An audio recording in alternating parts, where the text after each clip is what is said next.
ಮಹಾದೇವಿ ಅಮ್ಮ ಶ್ರೀ ಚಕ್ರವಾಸಿನಿ. ದೇವರಾಜ ಬಾ ಹಂಚನ.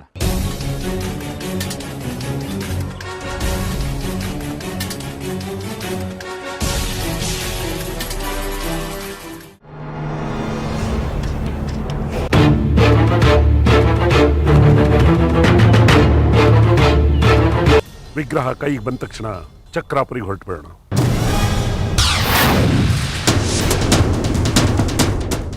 ಬಿಟ್ಬಿಡು ನನ್ನ. ನಿನ್ಗೆ ಕೊನೆಗೊಂದು ವಿದಾಯ ಹೇಳ್ಬೇಕಾಗಿತ್ತು. ಹೇಳಾಯ್ತು. ಬಿಡು ನನ್ನ ಕೈನ. ಒಂದ್ ನಿಮಿಷ ನನ್ನ ಮಾತು ಕೇಳು. ನಾನು ದೇವಿಕನ್ ಮದುವೆ ಆಗ್ತಿಲ್ಲ ಕಣೆ, ನನ್ನ ಮಾತು ನಂಬು.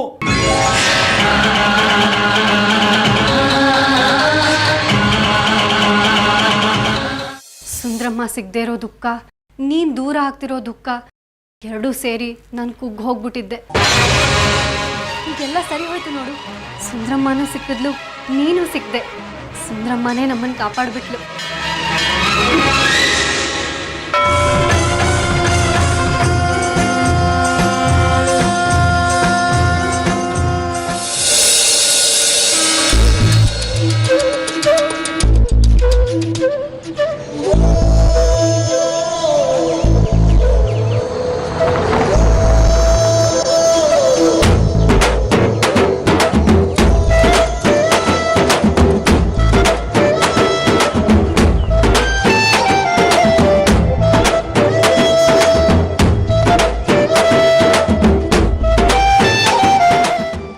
ಎಷ್ಟು ಒಳ್ಳೆಯವನು ಬಂಗಾರಿ.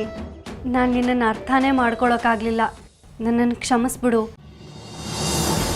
ನಿನ್ನ ಪ್ರೀತಿನ ಪ್ರಶ್ನೆ ಮಾಡಿಬಿಟ್ಟೆ.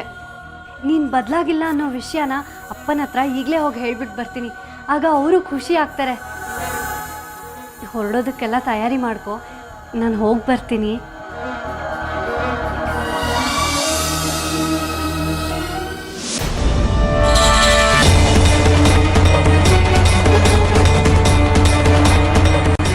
ಪಾಯಸ, ಬೋಂಡ,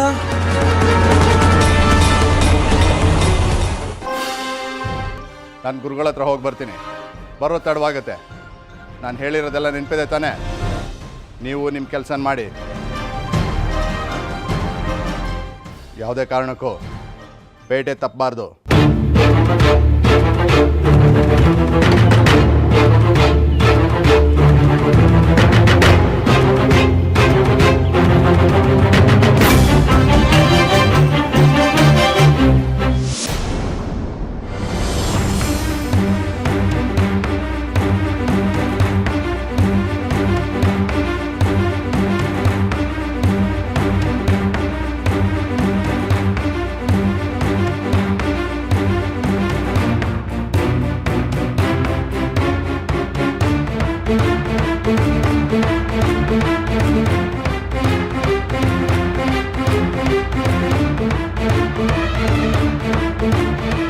ಎಲ್ಲ ಯಾಕೆ ತೂರಾಡ್ತಿದ್ದಾರೆ?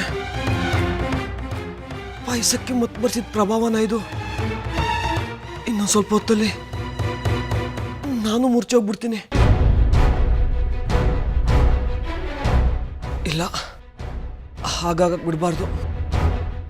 ನಾನು ಮೂರ್ಛೆ ಹೋಗೋ ಮೊದಲು ಜಾಜಿಗೆ ಸುಂದರಮ್ಮ ಎಲ್ಲಿದ್ದಾಳೆ ಅಂತ ಹೇಳ್ಬಿಡ್ಬೇಕು. ಇಲ್ಲಾಂದ್ರೆ ಅವಳಿಗೆ ಗೊತ್ತೇ ಆಗೋದಿಲ್ಲ.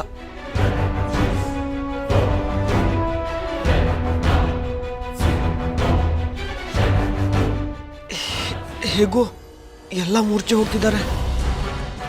ಇವರು ಇವತ್ತೇ ಕೆಲಸ ಮುಗಿಸಿ ಹೊರಟ್ಬಿಡ್ಲಿ. ಆಮೇಲೆ ಹೇಗೋ ನಾನು ತಪ್ಪಿಸ್ಕೊಂಡು ಇಲ್ಲಿಂದ ಹೊರಡ್ತೀನಿ.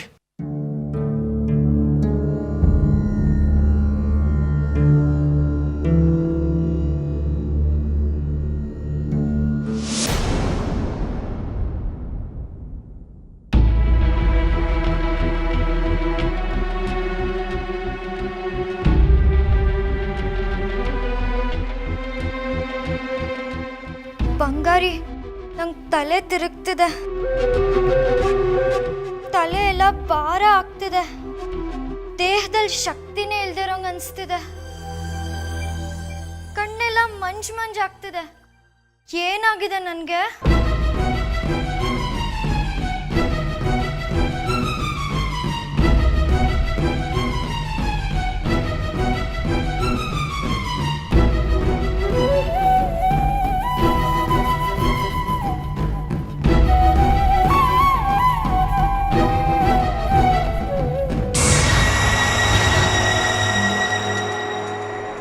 ನೀವಿಬ್ರು ಸ್ವಲ್ಪ ದೂರ ಇರಿ.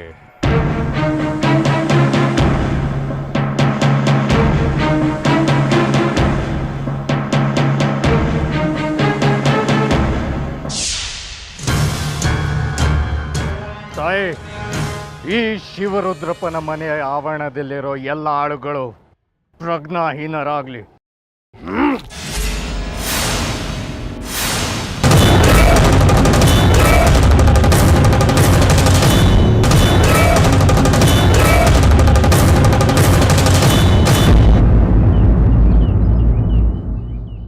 ಬಂಗಾರಿ, ಇಲ್ಲೇ ಕೂತ್ಕೊಳ್ಳೋಣ ಬಾ.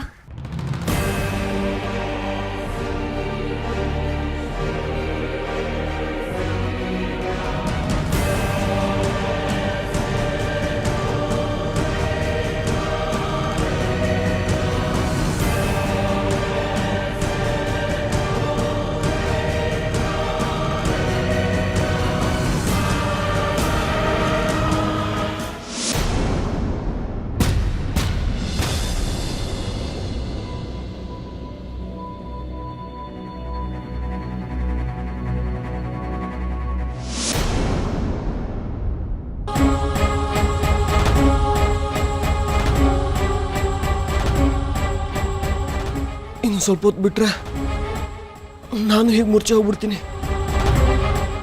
ಜಾಜಿ ಎಲ್ಲಿದ್ದಾಳೆ ಅಂತ ಹುಡುಕಿ ಅವಳಿಗೆ ಸುಂದರಮ್ಮ ಎಲ್ಲಿದ್ದಾಳೆ ಅಂತ ಹೇಳಬೇಕು. ಇಲ್ಲ ಅಂದ್ರೆ ಅವಳಿಗೆ ಗೊತ್ತೇ ಆಗಲ್ಲ, ಯೋಜನೆ ವ್ಯರ್ಥ ಆಗ್ಬಿಡುತ್ತೆ. ಹಾಗಾಗಬಾರ್ದು.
ನಾನು ನಿಮ್ಮನ್ನೇ ಹುಡುಕ್ತಿದ್ದೆ.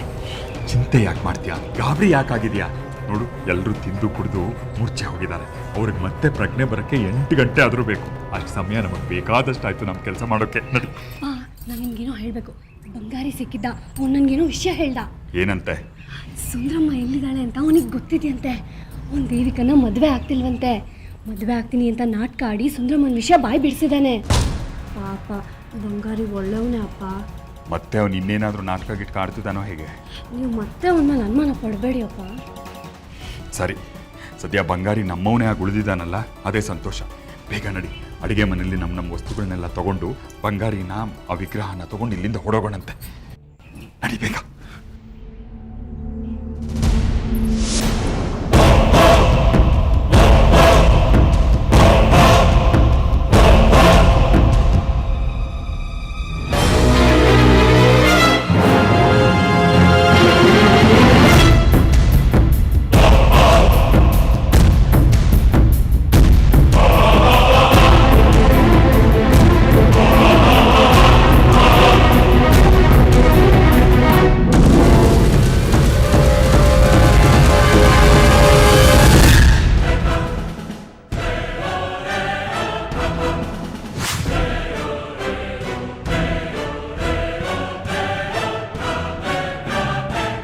ಹೇಗಿದೆ ನನ್ನ ಪ್ರಯೋಗ ವಿರೂಪಾಕ್ಷ?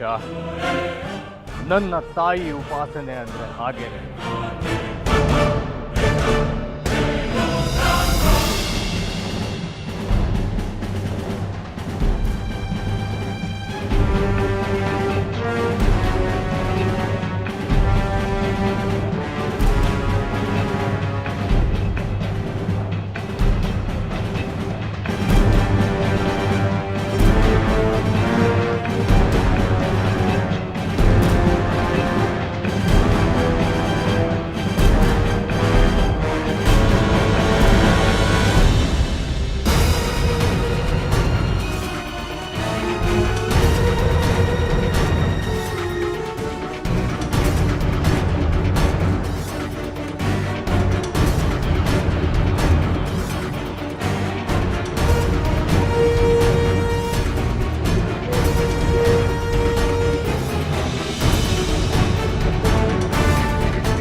ಇದು ಬಂಗಾರಿ ಅಲ್ಲ.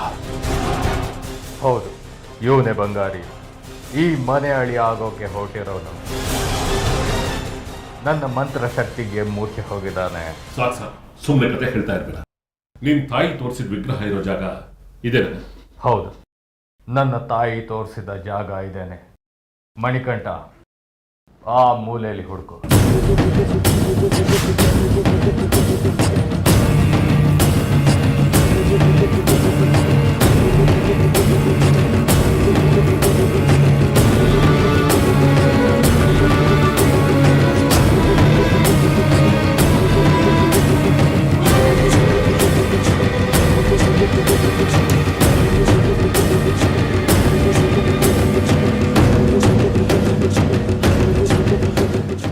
ಗುರುಗಳೇ, ಇಲ್ಲೆಲ್ಲೂ ವಿಗ್ರಹ ಕಾಣಿಸ್ತಿಲ್ಲ. ಸರಿಯಾಗಿ ಹುಡುಕು ಮಣಿಕಂಠ. ಇದೇ ಮೂಲೆಯಲ್ಲಿ ವಿಗ್ರಹ ಇದೆ ಅಂತ ನನ್ನ ತಾಯಿ ತೋರಿಸಿದ್ದು. ನಿಮ್ಮ ಮುಂದೆನೇ ಹುಡುಕಿದ್ನಲ್ಲ ಗುರುಗಳೇ, ಇಲ್ಲೆಲ್ಲೂ ಕಾಣಿಸ್ತಿಲ್ಲ. ಅದು ಹೇಗೆ ಸಾಧ್ಯ? ನಾನೇ ಹುಡುಕ್ತೇನೆರೋ.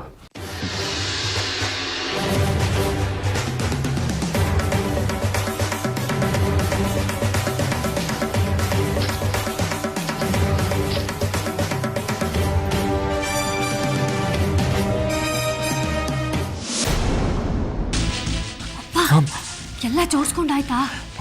ನಾನು ಹೊರಡೋಕ್ಕೆಲ್ಲ ಸಿದ್ಧ. ಆದರೆ ಮೂಲಿಕೆ ತರಕ್ಕೆ ವಿದ್ಯೆ ಇನ್ನೂ ಬಂದಿಲ್ವಲ್ಲ. ಅವ್ನು ಬರೆದು ಹೊರತು ಹೇಗೆ ಹೊರಡೋದು?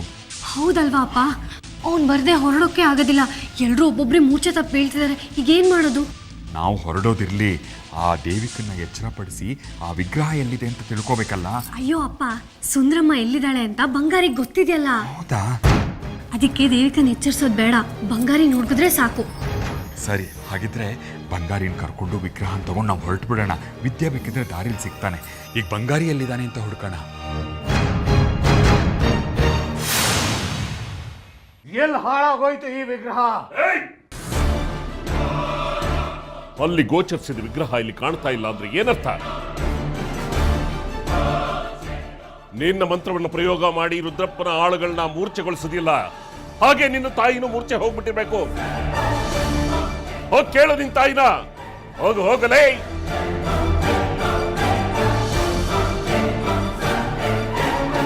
ಈಗ ತಾನೇ ನಿನ್ನ ಶಕ್ತಿ ಬಗ್ಗೆ, ನಿನ್ನ ಪ್ರಯೋಗದ ಬಗ್ಗೆ ಅಷ್ಟೊಂದು ಕೊಚ್ಕೊಂಡು ಬಂದಿಯಲ್ಲ, ಎಲ್ಲ ಹೋಯ್ತು ಆ ಶಕ್ತಿ ಅಲ್ಲ? ಅಥವಾ ನಿನ್ನ ಶಕ್ತಿ ಅಂದ್ರೆ ಇದೇನಾ? ಇಷ್ಟೇನಾ?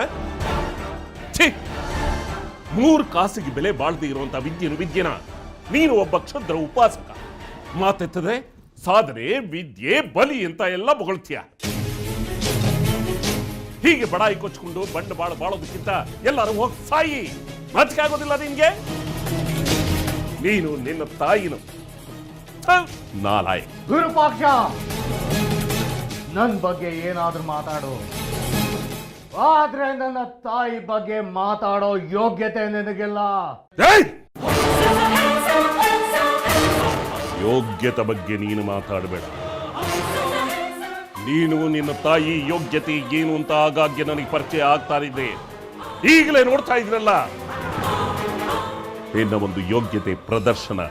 ಈಗಲೇ ಆಯ್ತು ನನ್ನ ಕಣ್ಣು ಮುಂದೆನೆ. ವಿರೂಪಾಕ್ಷ, ನಿನ್ನಂಥ ಕ್ರಿಮಿ ನಂಬ್ಕೊಂಡು ಶ್ರೀಚಕ್ರ ಹುಡ್ಕೋದಕ್ಕೆ ಹೊರಟಿದ್ರಲ್ಲ, ನನಗೆ ಹೊಡ್ಕೋಬೇಕು. ಬೀದಿಗೆ ಹೋಗೋ ದಾಸಿಯನ್ನ ಮನೆಯಲ್ಲಿ ಕರ್ಕೊಂಡು ಉಪಚಾರ ಮಾಡಿದ್ದು ಸಾಲದು ಅಂತ ನಿನ್ನನ್ನ ತಲೆ ಮೇಲೆ ಕೂರಿಸ್ಕೊಂಡ್ಬಿಟ್ಟೆ. ಅದೇ ನಾನು ಮಾಡಿದ ತಪ್ಪು. ನನಗೆ ಹೊಡ್ಕೋಬೇಕು. ಇನ್ನು ನಿನ್ನಂತ ಕ್ರಿಮಿ ನಂಬ್ಕೊಂಡು ಯಾವ ಪ್ರಯೋಜನನೂ ಇಲ್ಲ. ಒಂದು ಕೆಲಸ ಮಾಡು, ಮಳೆ ತೊಟ್ಕೊಂಡು ಸೀರೆ ಉಟ್ಕೊಂಡು ಮನೇಲಿ ಕೂತ್ಕೋ. ಇರೋ ಮರ್ಯಾದೆನಾದ್ರೂ ಉಳಿಯು. ಇಂಥ ಬಂಡವಾಳ ಬೇಕಾಗಿಲ್ಲ.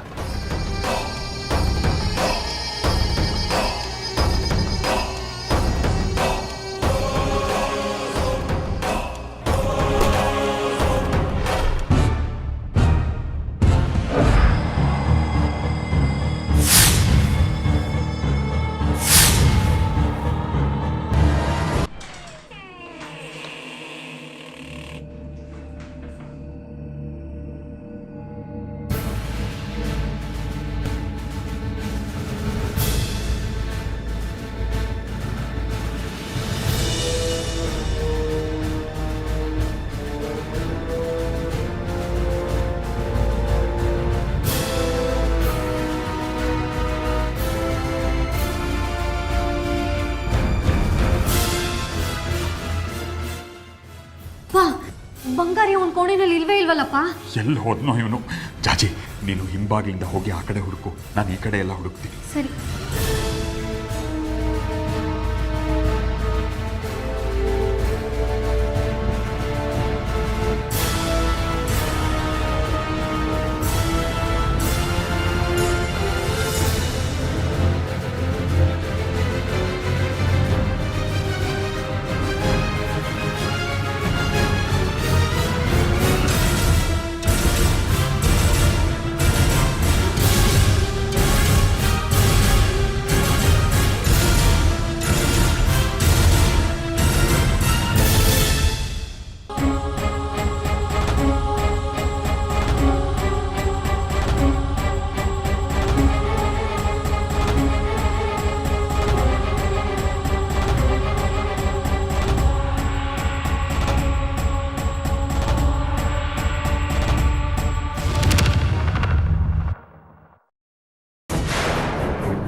ಬಂಗಾರಿ, ಏ ಬಂಗಾರಿ, ಬಂಗಾರಿ, ಏ ಬಂಗಾರಿ, ಏ ಬಂಗಾರಿ, ಜಾಜಿ, ಜಾಜಿ, ಏ ಬಂಗಾರಿ, ಏ ಬಂಗಾರಿ, ಬಂಗಾರಿ ಎಚ್ಚರ ಮಾಡ್ಕೊಳ್ಳೋ. ಏ ಬಂಗಾರಿ, ಬಂಗಾರಿ, ಬಂಗಾರಿ, ಬಂಗಾರಿ, ಏ ಬಂಗಾರಿ, ಏಯ್ ಎದ್ದೇಳೋ. ಜಾಜಿ, ಇವನು ಪಾಯಸ ಕುಡಿದು ಬಿಟ್ಟಿದ್ದಾನೆ ಅನ್ಸುತ್ತೆ, ಮೂರ್ಛೆ ಹೋಗ್ಬಿಟ್ಟಿದ್ದಾನೆ. ಆ ವಿದ್ಯೆನೂ ಮೂಲಿಕೆ ತರ್ತಾ ಇಲ್ಲ, ಅದರಿಂದಾದ್ರೂ ಎಚ್ಚರ ಮಾಡೋಣ ಅಂದ್ರೆ ವಿಗ್ರಹಕ್ಕೆ ಏನು ಮಾಡೋದು ಗೊತ್ತಾಗ್ತಿಲ್ಲ. ಏಯ್ ಬಂಗಾರಿ, ಏಯ್, ಏ ಬಂಗಾರಿ, ಜಾಜಿ, ನಾವು ದೇವಿಕನ್ನ ಹುಡುಕಿದ್ರೆ ವಿಗ್ರಹ ಸಿಗಬಹುದು. ಮತ್ ಇವನು? ನಮಗೀಗ ವಿಗ್ರಹ ಮುಖ್ಯ. ಇವನು ಇಲ್ಲೇ ಇರಲಿ, ದೇವಿಕನ್ನು ಹುಡುಕೋಣ ನಾವು. ನಡಿ.